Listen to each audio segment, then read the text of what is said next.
ଆରବ ସାଗର ଭାରତ ମହାସାଗରର ଉତ୍ତର ଭାଗର ଏକ ଅଂଶ, ଯାହାକି ଉତ୍ତରରେ ପାକିସ୍ତାନ ଓ ଇରାନ, ପଶ୍ଚିମରେ ଉତ୍ତର ପୂର୍ବ ସୋମାଲିଆ ଓ ଆରବ ଦ୍ୱୀପ ଏବଂ ପୂର୍ବରେ ଭାରତ ଦ୍ୱାରା ଘେରି ହୋଇ ରହିଛି।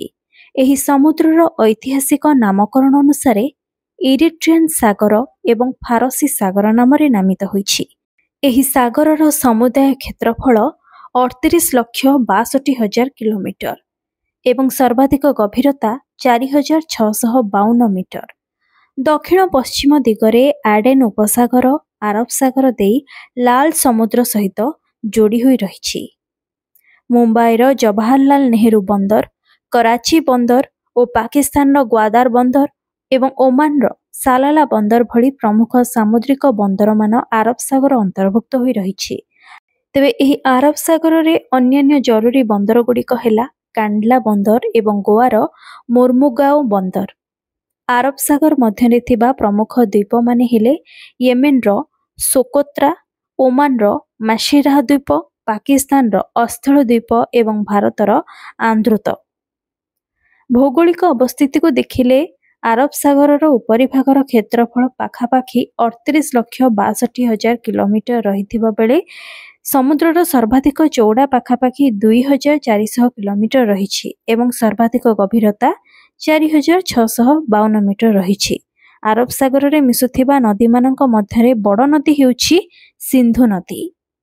ଆରବ ସାଗରର ଦୁଇଟି ଶାଖା ହେଉଛି ବାବେଲ ମନ୍ଦେବ ପ୍ରଣାଳୀ ମଧ୍ୟ ଦେଇ ଲାଲ ସାଗର ସହିତ ମିଶିଥିବା ଦକ୍ଷିଣ ପଶ୍ଚିମର ଆଡାନ ଉପସାଗର ଏବଂ ଫରାସୀ ଉପସାଗର ସହ ସଂଯୁକ୍ତ ହୋଇଥିବା ଉତ୍ତର ପଶ୍ଚିମର ଓମାନ ଉପସାଗର। ଭାରତୀୟ ଉପକୂଳରେ ଥିବା ଆରବ ସାଗରର ଦୁଇଟି ଉପସାଗର ହେଲା ଖମ୍ବାତ ଉପସାଗର ଏବଂ କଚ୍ ଉପସାଗର। ଆରବ ସାଗରର ଉପକୂଳବର୍ତ୍ତୀ ଅଞ୍ଚଳରେ ରହିଥିବା ଦେଶଗୁଡ଼ିକ ହେଲା Somalia, ଜିବୁତି, Yemen, Oman, Iran, Pakistan, Bharat ଏବଂ ମାଳଦ୍ୱୀପ। ଆରବ ସାଗର ଉପକୂଳରେ ଥିବା ବଡ଼ ବଡ଼ ସହରଗୁଡ଼ିକ ହେଲା ମୁମ୍ବାଇ, ସୁରଟ, କରାଚି, ଗ୍ୱାଦର, ପାସନି, ଓରମୋରା, ଆଡେନ, ମୁସ୍କଟ, କେଟି ବନ୍ଦର, ସାଲାଲା, ଡୁକୁମ ଓ ତ୍ରିଭନ୍ଦ୍ରମ। ଆରବ ସାଗର ଐତିହାସିକ ଏବଂ ଭୌଗୋଳିକ ଦୃଷ୍ଟିକୋଣରୁ ଆରବିଆନ ଏବଂ ୟୁରୋପିଆନ ପରିବ୍ରାଜକମାନଙ୍କ ଦ୍ୱାରା ବିଭିନ୍ନ ନାମରେ ନାମିତ ହୋଇଛି। ଏହି ନାମଗୁଡ଼ିକ ହେଲା ଭାରତୀୟ ସାଗର, ଫରାସୀ ସାଗର, ସିନ୍ଧୁ ସାଗର, ଇରିଟ୍ରିଆନ୍ ସାଗର ଏବଂ ଅଖଜାର ସାଗର। ଆରବ ସାଗର ମଧ୍ୟ ଦେଇ ଅନେକ ବିଦେଶୀ ବଣିକମାନେ ବେପାର କରିବାକୁ ଭାରତକୁ ଆସୁଥିଲେ। ଦ୍ୱିତୀୟ ଏବଂ ତୃତୀୟ ଶତାବ୍ଦୀରେ ଏହି ସାଗର ଦେଇ ଅନେକ ବେପାରୀ ବେପାର ବାଣିଜ୍ୟ କରିବାକୁ ଆସିଛନ୍ତି। ତେବେ ଏହାର ଏବେ ପ୍ରମୁଖ ବନ୍ଦର ଗୁଡ଼ିକ କ'ଣ ସବୁ ରହିଛି ଜାଣିନିଅନ୍ତୁ। ପ୍ରଥମରେ ରହିଛି ଜବାହରଲାଲ ନେହେରୁ ବନ୍ଦର, ଏହାପରେ ରତ୍ନଗିରି ବନ୍ଦର, ଦିଘି ବନ୍ଦର, ମୁମ୍ବାଇ ବନ୍ଦର, ନିସ୍ତୁନ ବନ୍ଦର, ମୋରା ବନ୍ଦର, ସାଲାଲା ବନ୍ଦର, କେଟି ବନ୍ଦର, କରୱାର ବନ୍ଦର, ବେଲେକେରି ବନ୍ଦର, କରାଚି ବନ୍ଦର, ମୋର୍ମୁଙ୍ଗା ବନ୍ଦର, ଗ୍ୱାଦର ବନ୍ଦର, ମୁରୁଦ, ଜଞ୍ଜିର ହର୍ବୋର ବନ୍ଦର, ପାନାଜୀ ବନ୍ଦର, ପୋରବନ୍ଦର, ଦିଉ ହର୍ବୋର ବନ୍ଦର, ମିଠି ଭିର୍ଦି ବନ୍ଦର, ପାସନି ବନ୍ଦର, ବେରାଭାଲ ବନ୍ଦର ଏବଂ ବାଙ୍ଗାଲୋର ବନ୍ଦର।